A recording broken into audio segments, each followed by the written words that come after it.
This railroad, Minneapolis to St. Louis, kept these cars in service until the mid-50s in the original as-built configuration. The next car is a Westerfield kit, and that is this kit here. And the only addition I did to it, besides the regular instructions, it's got a metal Apex running board on.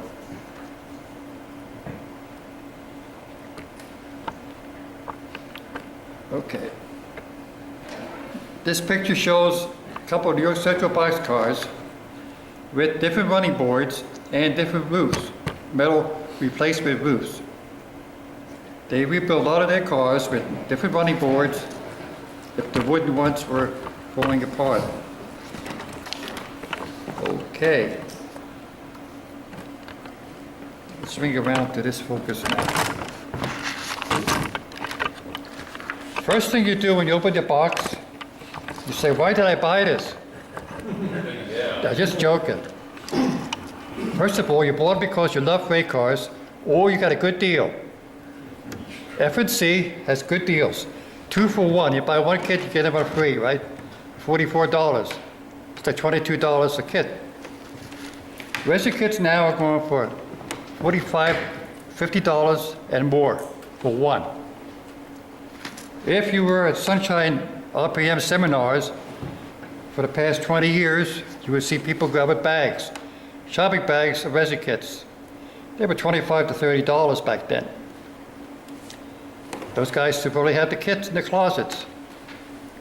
I know a guy who's got 850 resin kits in his basement in big bins. 850. I'm not lying. He's still buying them. He said, what can you say? Okay, this is a resin kit from Westerfield with the original gray, newer material. Notice this is gray. My kit that we're working on is white. Why? I made my own castings. What I did was, many years ago, I duplicated a Westerfield kit. Then I modified the sides and ends to make a different model, so forth. Different models, different types of New York Central cars, different heights. This is an 8'7" interior height car.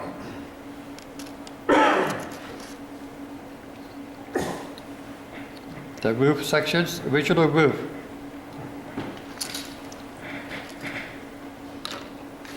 First thing you do, you could wash these now or wash them later with soap and water. I prefer to wash them later on when the body's done. Anybody have one of these at home? If not, buy one. They're very good tools to have. You want to check the height of the side, both ends. Where's the other side? Here it is. Want to check the other casting. Pretty good. Uh-oh. Not so good. Little sanding on the bottom. The top will take care of that. You also want to check the length.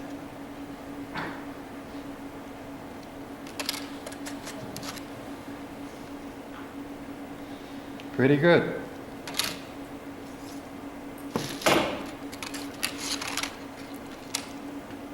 Square. Indispensable. Everybody has one of these in a toolbox, right? If not, buy one. When you check the squareness of the ends.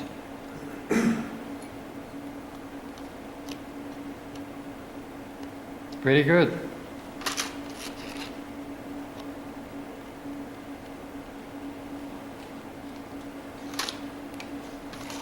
Okay. Let's talk about flash. There's not too much flash with these big castings, but this little casting It's all flash, mostly in a few parts. You separate them with an X-Acto knife, sandpaper, and get them in shape with the model as you build it. A lot of times there are extra pieces, which is good. Like an extra AB valve, extra brake wheel, so forth. Put them in your parts box. Grab irons. All these kits come with grab irons, which are made for 12 thousandths brass wire. I do not use these. I use 10 thousandths wire. Scrap it. No, don't scrap the grab irons. Collect them all and sell them at an RPM meet later on for $3 a bag. Some people still use 12 thousandths wire. No problem. I started using 10 thousandths wire about 50 years ago. Anybody remember Jack Work? The articles from Model River years ago, like 50s? He started using 10 thousandths wire for grab irons. So if he could do it, I could do it. Okay, you can wash your castings before with soap and warm water, if you wish. Or you can wash the body when it's assembled with soap and warm water. One factor that's very important, what kind of glue do you use?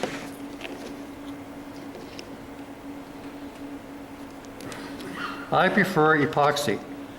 You have better control over the parts, you have better control over the setting time, and it sticks together pretty good. What brand is that? This is from Ace Hardware. It's about $4 or $5 a tube, will last you a couple of years.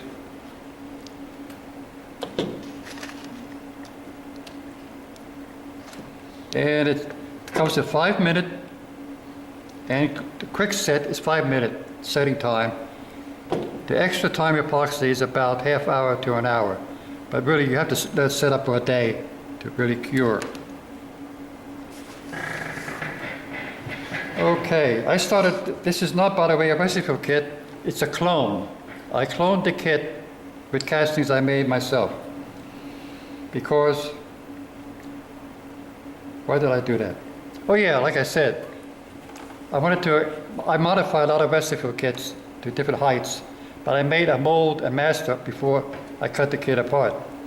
One thing for sure, thank God for flat kits, because now flat kits are way obsolete. And the one-piece body, let's face it, saves a lot of time and trouble. This is an F&C kit, by the way, Next 26C. Notice the thickness of the wall, the side, it's pretty thick, almost 3/16 of an inch. Very durable. JJ, have you tried AC glue on them? Does that work? What kind? AC, your cyan. I have never used that kind of glue. Yeah. It's messy, it has a shelf life, and for a large surface, I couldn't see how it would work. Yeah. Epoxy, you could glue a large surface, like this underframe. If it works for you, go with it. By the way, if you have your methods of putting things together, your favorite glue, that's good. Works for you, good. But my method is what I use. It's worked for me for 50 years. How about the small joints, the real? Epoxy, again. That work? Yeah, what I do is, we'll do it later, use a toothpick. Just dip it in there a little bit, transfer what you need to a piece of cardboard. So you ought to use, well, you have to use what you mix at the time. But I've been doing this for a long time, and it works for me. But like I said, if your methods work for you, go with it. JJ, is that a two-part epoxy that you use? Yes. Yeah. Yep. Yes, it makes it, so you can do a little bit at a time. Yep, two-part. 2 setting times, half hour, 5 minutes, depending on the joint. Last night, I got my clone out. By the way, this model will become, anybody have any of these books? If not, too bad you missed out. Some of these are selling for $85 now, by the way. This car will become a Northampton and Bath boxcar. Haven't decided which one yet. These original cars were built 1923, for the Portland Cement Company. The N&B bought 283 of these cars for probably bagged cement. A lot of cement was shipped in bags yet in the 40s or 50s. But they had 283 of these cars. So this model will become an N&B. I sent away for decals from Westerfield, the new guy in Colorado, and I got N&B decals for $5 a set. So I'm all set. Okay. This is my own casting for underframe. One thing I should point out is when you put your trucks on, I found out that the wheel threads will hit these cross bearers if it goes around a curve, because they're not scale flanges. It's not a full-size car. Our curves are tighter than prototype. So I removed already the little cross bearers that will hit the wheels. I found out on my layout that's what happened. So do away with that before you start the project.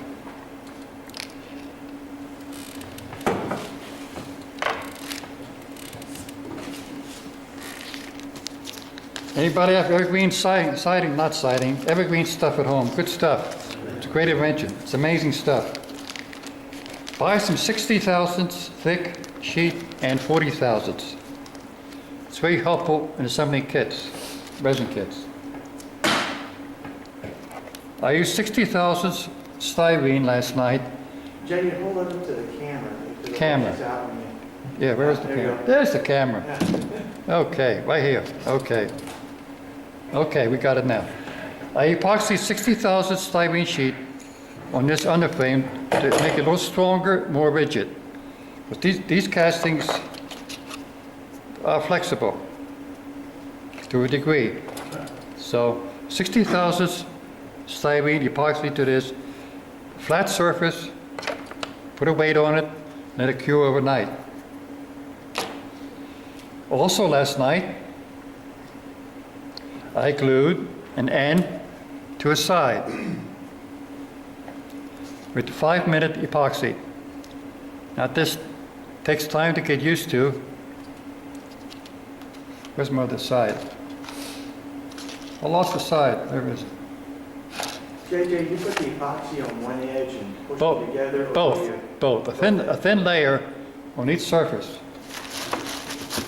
Here it is. This is the one I did last night.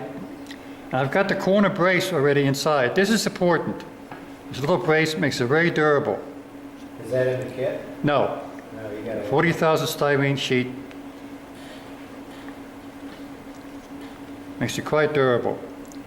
As you're doing this, make sure with your square that the sides and ends are perfect 90-degree angle. Because if you get each part perfect as you can, your finished body is going to be better. Yes? JJ, is the purpose of the brace not only, do you use the brace to hold the end in place while the glue's sitting? Or No, it's impossible to put the brace on. No, you got to focus on holding the end and the side. And since the roof is going to be flat across, you just put on a flat surface because you want your side and top of the roof to match perfect. By the way, make sure that the side, you have the top and bottom correct. Because I've never done this, but you could reverse the sides and the top and the bottom. So make sure your top of the end matches the top of the side. That's important. If not, you got to do it again. It could be messy. Okay, right now we're going to have some epoxy time. 5-minute epoxy.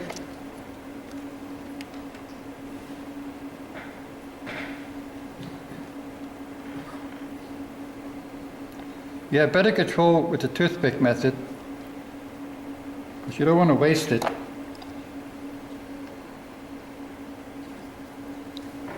Quick set. Okay, make sure I'm using the right match set.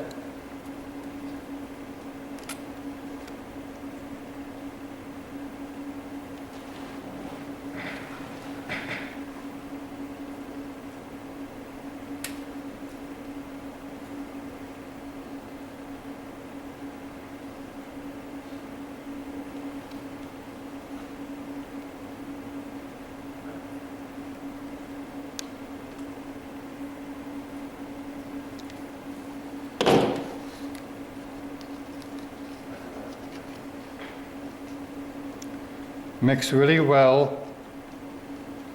Oh, good.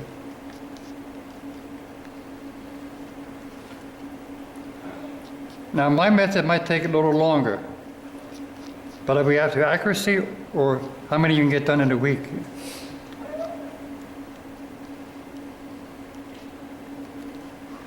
We're going to add this little brace to the other side setup.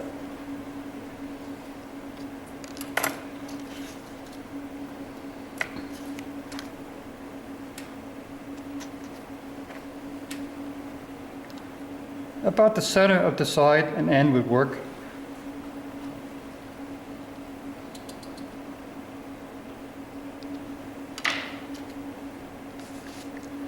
I've already checked with the square that this is, when this is glued on, it will be perfectly square assembly.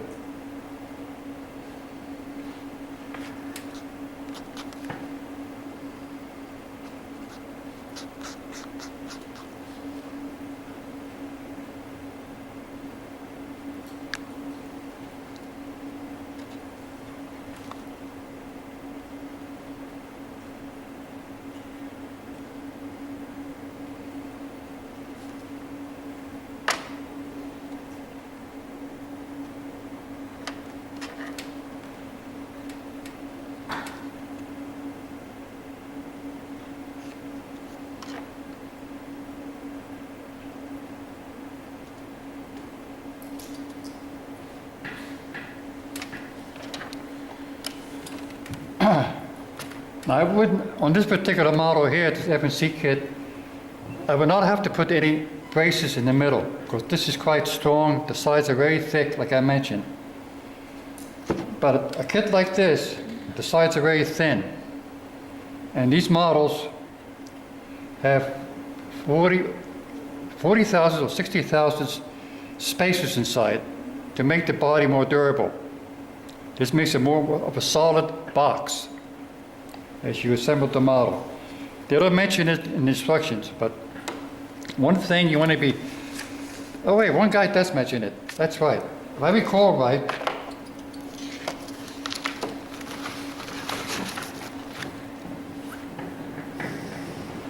yes, on these instructions, says lightly sand any mating surface will enhance the strength of the bond. In other words, sandpaper your edges of anything before you glue it together. That will make a stronger bond with resin kits and plastic kits. I've done this before. It makes your bond very strong. JJ. Yes. So you can do that sanding process even if you're gluing metal and plastic as well. Say if you're gluing metal lace and sand them as well, that allows a bit tighter bond. Yeah, that's true, yeah. Let's check on the casting here. Yeah, which one is which? Okay.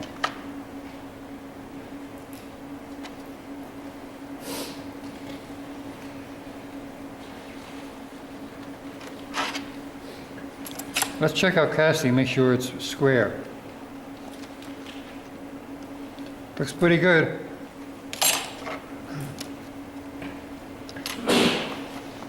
So if this were a regular kit like I'm working on now, I would put about two squares of 40,000 or 60,000 styrene inside to make the body stronger. That's after, of course, you glue the two assemblies together. Now when I do this later on, I'm not going to do it here, but I do one end at a time. Set it on your flat surface and carefully do one end at a time, because you have to focus on one particular step at a time. If you try to do two at the same time, you might mess up. It can happen unless you're, talented. But you would glue these two sides and end assemblies together to make your box, making sure that the top surface is flat on the end and your side. If all your measurements are correct and the sides and ends are exactly the right height, it should come out pretty decent. Then put your braces inside Then you're ready for the next step, which is the roof. Always add the roof before the underframe, because your roof is very critical. That determines, I've already pre-measured the roof for this model I'm working on to make sure that it's exactly the right amount of overhang. Because here's a beautiful picture of a boxcar showing the roof detail and end detail. You can see by the shadow, there's a certain amount of overhang on this type of roof. You have to make sure your model is going to have the proper overhang. By the way, this is from a decal D107 New York Central decal sheet by Ted Collada, also known as Speedwich Media. He also makes resin kits. Anybody have a resin kit from Speedwich? I don't either. Not a good photo. How would you like to do that for a living? They did. But there's information on all kinds of sources for your prototype modeling.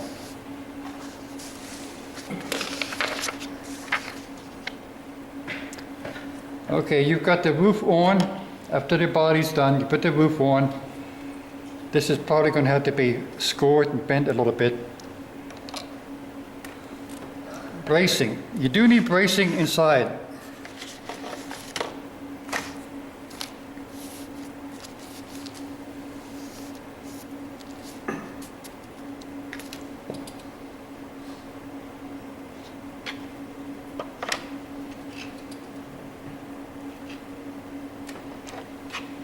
I'll probably put some braces, styrene, 60 thousandths, 80 thousandths, whatever you have around your workshop, along the top of the side,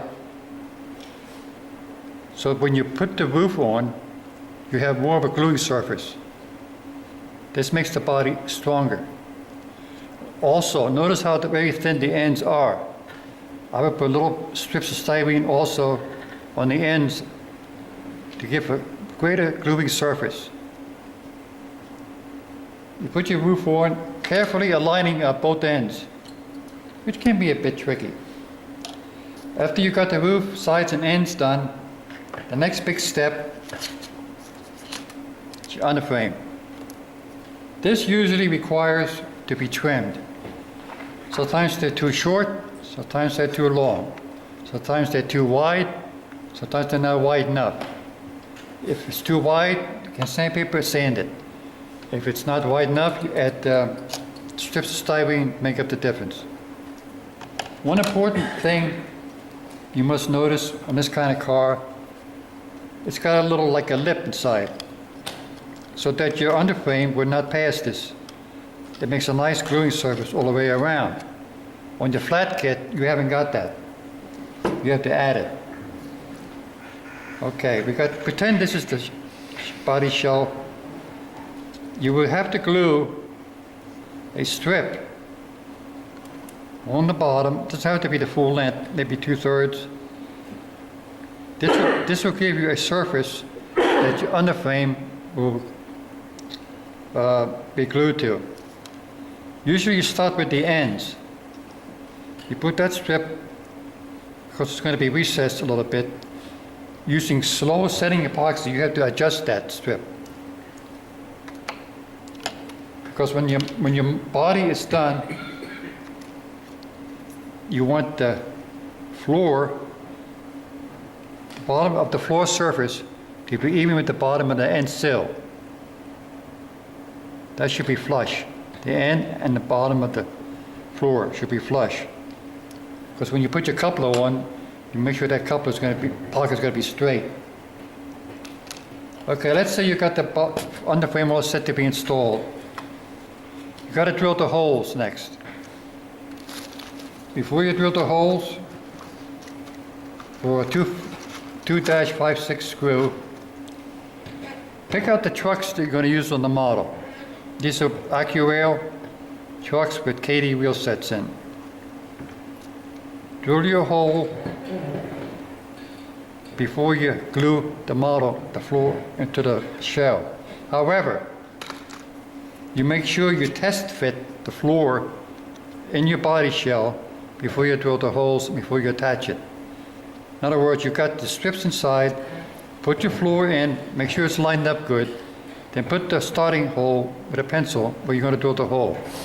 Usually, in most cases, it's a 5 foot 6 inch distance between the end of the striker or the coupler pocket to the center line of the truck. 5 foot 6 or 5 foot 4 is your usual standard, except some early cars at 5 foot, like in the 1920s or 30s. But later on, the 5'6" became a standard. So drill your hole very carefully, make sure it's centered from both sides and your proper distance from your striker surface.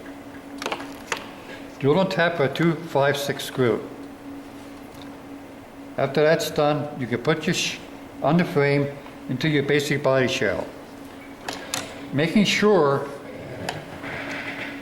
that as you add that piece, it's flat across. And when that's done, what I do is put the trucks on, and with your square, make sure your body is sitting perpendicular to the rails. You do not want the car to lean to either side. You know what I mean? You want that car to be sitting straight on.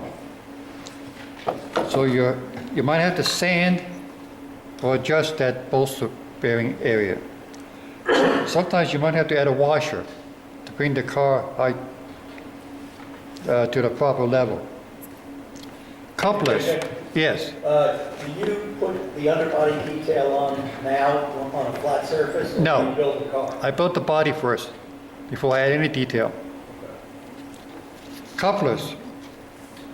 I'm using 153 scale head whisker couplers. These are pretty good. Okay, let's say you got the shell, you're done, it's like this. You got your underframe. However, I forgot to mention something. Before you attach your underframe, you go to the sink and wash your body, car body, with soap and warm water. Let it dry real good.